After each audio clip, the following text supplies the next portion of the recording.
श्री दुर्गा नवरात्र व्रत कथा। आज से हमारे नवरात्रि स्टार्ट है, तो हम इस अवसर पे आज नव दुर्गा की नवरात्र की कथा पढ़ रहे हैं। एक समय नारद जी ने संसार भ्रमण के लिए स्वर्गलोक से मृत्युलोक की यात्रा को प्रस्थान किया। जब मृत्युलोक में पहुंचे तब वहां पर अनेक मनुष्यों को नाना प्रकार के कलेशों से दुखी देखा। किसी मनुष्य को पुत्र से दुखी देखा, किसी को धन के लिए रोते देखा। जब सारा मृत्युलोक घूम चुके तब उनके मन में यह विचार उत्पन्न हुआ कि श्रीहरि बृहस्पति जी के बहुत दिनों से दर्शन नहीं किए हैं, सो इनके दर्शन भी करते चलें। ऐसा मन में विचार कर वे श्री बृहस्पति जी के स्थान पर पहुंच गए। श्री बृहस्पति जी ने श्री नारद जी के आगमन पर बड़ा हर्ष प्रकट किया और नारद जी से बोले, आप अपने आने का कारण मुझे बतलाइए। जिस विचार से आप आज मेरे स्थान पर पधारे हैं, निसंकोच मुझसे वर्णन कीजिए। तब नारद जी ने हाथ जोड़कर प्रार्थना की और कहा, महाराज, मैं इस बात को जानने के लिए आपके पास आया हूँ कि नवरात्र के दिनों में व्रत करने से किस फल की प्राप्ति होती है। इस व्रत का महात्म्य मैं आपके मुखारविंद से सुनना चाहता हूँ। तब बृहस्पति जी बोले, हे नारद, इस नवरात्र व्रत कथा को मैंने ब्रह्मा जी से सुना था। यह नवरात्र का व्रत चैत्र शुक्ल पक्ष प्रतिपदा से अष्टमी तक और आश्विन मास में भी आश्विन शुक्ल पक्ष प्रतिपदा से अष्टमी तक किया जाता है। यह नवरात्र व्रत संसार की दुर्लभ से दुर्लभ वस्तु को प्राप्त कराता है। जैसे पुत्र की इच्छा वाले को पुत्र, धन के इच्छा को धन, विद्या चाहने वाले को विद्या, सुख चाहने वाले को सुख प्रदान करने वाला है। इस व्रत के करने से रोगी रोग से मुक्त हो जाता है। कारागार में बंद प्राणी कारागार से मुक्त हो जाता है। उसकी सारी विपत्तियां दूर हो जाती हैं और वह सुखपूर्वक जीवन व्यतीत करने लगता है। बंध्या स्त्री पुत्रवती हो जाती है। समस्त पापों को दूर करने वाले इस व्रत के करने से ऐसा कौन सा मनोरथ है जो सिद्ध नहीं हो सकता। जो मनुष्य इस अलभ्य मनुष्य देह को पाकर भी नवरात्र व्रत नहीं करता है, वह माता और पिता से हीन हो जाता है, अर्थात उसके माता पिता मृत्यु को प्राप्त हो जाते हैं और वह अनेक दुखों को भोगता है। उसके शरीर में कुष्ठ हो जाता है और अंगहीन हो जाता है। उसमें संतानोत्पत्ति का सामर्थ्य भी नहीं रह जाता। इस प्रकार वह मूर्ख अनेक दुख भोगता है। इस व्रत को न करने वाला निर्दयी मनुष्य धन और धान्य से रहित हो भूख और प्यास से पीड़ित होकर पृथ्वी पर घूमता है और गूंगा हो जाता है। जो सधवा स्त्री भूलवश इस व्रत को नहीं करती, वह पति से हीन होकर नाना प्रकार से दुखों को भोगती है। नवरात्र में यदि व्रत करने वाला मनुष्य सारे दिन का उपवास न कर सके तो एक समय भोजन करे और उस दिन बांधवों सहित नवरात्र व्रत की कथा श्रवण करे। ब्रह्मा जी बोले, हे बृहस्पति, जिसने पहले इस महाव्रत को किया था उसका पवित्र मनोहर इतिहास मैं तुम्हें सुनाता हूँ, सावधान होकर सुनो। इस प्रकार ब्रह्मा जी का वचन सुनकर बृहस्पति जी बोले, हे ब्रह्मा जी, मनुष्यों का कल्याण करने वाले इस व्रत के इतिहास को कहो। मैं सावधान होकर सुन रहा हूँ। आप शरण आए हुए मुझ पर कृपा करो। ब्रह्मा जी बोले, पीठत नाम के मनोहर नगर में अनाथ नाम का एक ब्राह्मण रहता था।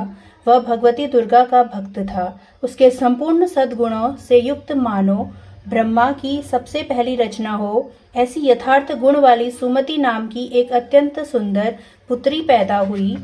वह कन्या सुमति अपने पिता के घर बालपन में अपनी सहेलियों के साथ क्रीड़ा करती हुई इस प्रकार बढ़ने लगी जैसे शुक्ल पक्ष में चंद्रकला बढ़ती है। उसके पिता प्रतिदिन जब दुर्गा जी की पूजा और होम किया करते थे, उस समय वह भी नियम से वहां उपस्थित होती थी। एक दिन वह सुमति अपनी सखियों के साथ खेलने गई और भगवती के पूजन में उपस्थित नहीं हुई। उसके पिता को पुत्री की ऐसी असावधानी देखकर बड़ा क्रोध आया और पुत्री से कहने लगा कि हे दुष्ट पुत्री, आज प्रमादवश तूने भगवती दुर्गा का पूजन नहीं किया। इस कारण मैं किसी कुष्ठी और दरिद्री के साथ तेरा विवाह करूंगा। इस प्रकार कुपित पिता का वचन सुनकर सुमति को बड़ा दुख हुआ। वह पिता से कहने लगी कि हे पिताजी, मैं आपकी कन्या हूँ, मैं सब तरह से आपके अधीन हूँ। जैसी आपकी इच्छा हो वैसा ही करो। कुष्ठी अथवा दरिद्री किसी के साथ जैसी तुम्हारी इच्छा हो मेरा विवाह कर सकते हो, पर होगा वही जो मेरे भाग्य में लिखा है। मनुष्य न जाने कितने मनोरथों का चिंतन करता है, परंतु होता वही है जो भाग्य में विधाता ने लिखा है। जो मनुष्य जैसा कार्य करता है उसको फल भी उसी कर्म के अनुसार मिलता है, क्योंकि कर्म करना मनुष्य के अधीन है पर उसका फल दैव के अधीन है। जैसे अग्नि में तृष्णादि पड़ने पर वह उसको अधिक प्रदीप्त कर देते हैं, उसी तरह अपनी कन्या के ऐसे निर्भयता से कहे हुए वचन सुनकर उस ब्राह्मण को अधिक क्रोध आया। तब उसने अपनी कन्या का कुष्टी के साथ विवाह कर दिया और अत्यंत क्रुद्ध होकर कहने लगा कि जाओ जाओ, जल्दी जाओ और अपने कर्म का फल भोगो। देखें केवल भाग्य के भरोसे रहकर क्या कर सकती है। इस प्रकार से कहे हुए पिता के कटु वचनों को सुनकर वह मन में विचार करने लगी कि अहो, मेरा बड़ा दुर्भाग्य है जिससे मुझे ऐसा पिता मिला।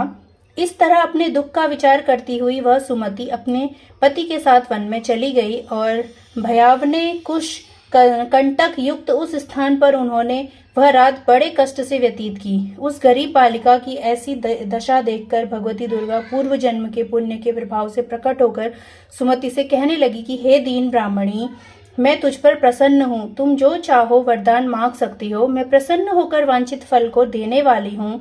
इस प्रकार भगवती दुर्गा का वचन सुनकर ब्रह्माणी कहने लगी कि आप कौन हैं जो मुझ पर प्रसन्न हुई हो, वह सब मुझसे कहो, मैं अपने कृपा कटाक्ष से मुझ दीन दासी को कृतार्थ करो। ऐसा ब्राह्मणी का वचन सुनकर देवी कहने लगी कि मैं आदि शक्ति हूँ और मैं ही ब्रह्म विद्या व सरस्वती हूँ। मैं प्रसन्न होने पर प्राणियों के दुख दूर कर उनको सुख प्रदान करती हूँ। हे ब्राह्मणी, मैं तुझ पर तेरे पूर्व जन्म के पुण्य के प्रभाव से प्रसन्न हूँ। मैं तुम्हारे पूर्व जन्म का वृतांत सुनाती हूँ। तो पूर्व जन्म में निषाद भील की स्त्री थी और अति पतिव्रता थी।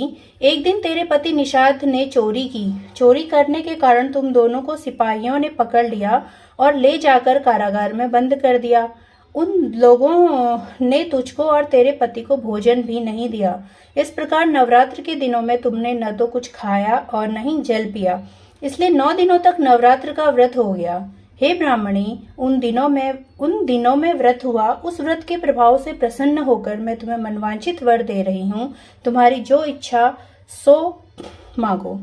इस प्रकार दुर्गा जी के कहे हुए वचन को सुनकर ब्रह्माणी बोली कि यदि आप मुझ पर प्रसन्न हैं तो हे माता दुर्गे, मैं आपको प्रणाम करती हूँ। कृपा कर मेरे पति के कुष्ठ रोग को दूर करो। देवी कहने लगी कि उन दिनों जो व्रत किया था, उस व्रत के 1 दिन का पुण्य अपने पति का कुष्ठ दूर करने के लिए मुझे अर्पण करो। उसके प्रभाव से तेरा पति कुष्ठ से रहित और सुवर्ण सदृश कांति युक्त शरीर वाला हो जाएगा। ब्रह्मा जी बोले कि इस प्रकार देवी के वचन सुनकर वह ब्राह्मणी बहुत प्रसन्न हुई और पति को निरोग करने की इच्छा से ठीक है ऐसे बोली। तब उसने पति का शरीर भगवती दुर्गा की कृपा से कुष्ठ रहित होकर अति कांति युक्त हो गया, जिसकी कांति के सामने चंद्रमा की कांति भी क्षीण हो जाती थी। वह ब्राह्मणी पति के मनोहर देह को देखकर देवी को अति पराक्रम वाली समझकर स्तुति करने लगी कि हे दुर्गे, आप दुर्गति को दूर करने वाली, रोगी मनुष्य को निरोग करने वाली, प्रसन्न होने पर वांछित वस्तु को देने वाली व दुष्ट मनुष्यों का नाश करने वाली हो। आप ही सारे जगत की माता और पिता हो। हे अम्बे, मुझ अपराध रहित अबला को मेरे पिता ने कुष्ठी मनुष्य के साथ विवाह कर मुझे घर से निकाल दिया। उनके द्वारा निकाली हुई मैं पृथ्वी पर अरक्षित घूम रही हूँ। आपने मेरा इस आपत्ति रूपी समुद्र से उद्धार किया है। हे देवी, मैं आपको प्रणाम करती हूँ, मुझ दीन की रक्षा करो। ब्रह्मा जी बोले, हे बृहस्पति। इस प्रकार उस सुमति ने मन से देवी की बहुत स्तुति की। उसकी की हुई स्तुति सुनकर देवी को बहुत संतोष हुआ और वह ब्राह्मणी से बोली, हे ब्राह्मणी, तेरे उच्चालक नाम का अति बुद्धिमान, धनवान, कीर्तिमान और जितेंद्रिय पुत्र शीघ्र ही होगा। ऐसा कहकर वह देवी उस ब्राह्मणी के से फिर कहने लगी कि हे ब्राह्मणी, और भी जो कुछ तेरी इच्छा हो वह वांछित वस्तु मांग सकती हो। ऐसा भगवती दुर्गा का वचन सुन सुमति बोली, हे भगवती दुर्गे, अगर आप मेरे ऊपर प्रसन्न हैं तो कृपा करके मुझे नवरात्र व्रत विधि बतलाइए। हे दयामयी, जिस विधि से नवरात्र व्रत करने से आप प्रसन्न होती हैं, उस विधि एवं उसके फल को मेरे लिए विस्तार से वर्णन करें। इस प्रकार ब्राह्मणी के कहे हुए वचन सुनकर भगवती दुर्गा बोली, हे ब्राह्मणी, मैं तुम्हें संपूर्ण पापों को दूर करने वाली नवरात्र व्रत विधि को बतलाती हूँ। जिसके सुनने मात्र से अनेक पापों से छूटकर मोक्ष की प्राप्ति हो जाती है। चैत्र मास अथवा अश्विन मास के शुक्ल पक्ष की प्रतिपदा से 9 दिन तक विधि पूर्वक व्रत करें।